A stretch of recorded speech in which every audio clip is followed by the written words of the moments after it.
Olá, meus queridos, tudo bem com vocês? Então, vamos lá, vamos ao que interessa, né? Hoje nós vamos aprender sobre relevo do Brasil, tá? Relevo do Brasil. Vamos lá. Quais são as principais formas de relevo que nós temos no nosso país? Planalto, planície e depressão, ok? No nosso país não tem montanha, que é a quarta forma de relevo, porque o nosso país ele está no mesma placa tectônica. Eu já falei para vocês que as montanhas elas só se formam em área de choque de placas tectônicas. E o nosso território, o nosso país, ele não sofre a ação desse choque das placas tectônicas porque ele está distante dessa área de choque, tá bom? Então vamos ver os relevos que nós temos aqui realmente.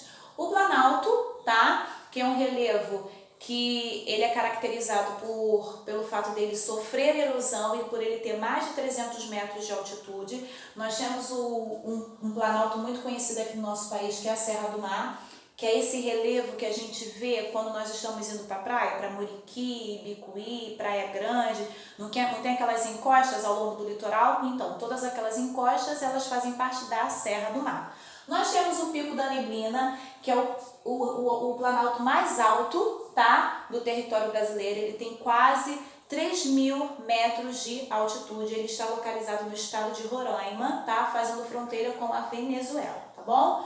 Planície, tá? Nós temos a planície. A planície é um relevo que sofre sedimentação, é um relevo plano, é um relevo que é caracterizado por este nome porque ele tem uma altitude menor que 300 metros, tá? E quais são as planícies?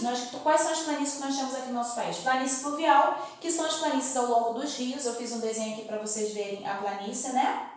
De um rio. Isso aqui é uma exemplificação da planície do rio Amazonas. E as planícies litorâneas são as planícies que ficam ao longo do litoral, ok?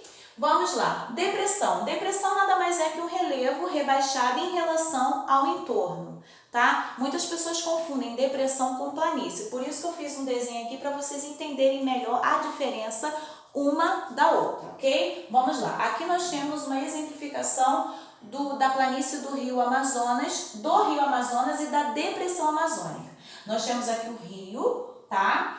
Essa parte aqui, que eu fiz essas ondinhas, né? Consiste no quê? Na planície fluvial do rio Amazonas, ou seja, a planície fluvial do rio Amazonas, ela está toda ao longo da margem do rio. Aqui está o rio e aqui está a planície. Passou da planície, o relevo ele continua um relevo rebaixado, que é uma característica da depressão. Então, passou dessa área da planície, nós temos a depressão amazônica, tá bom? Lembrando que o principal relevo, tá? O relevo mais predominante aqui no nosso território, aqui no nosso país é o Planalto, tá bom, meus amores? Até a próxima aula, fiquem com Deus.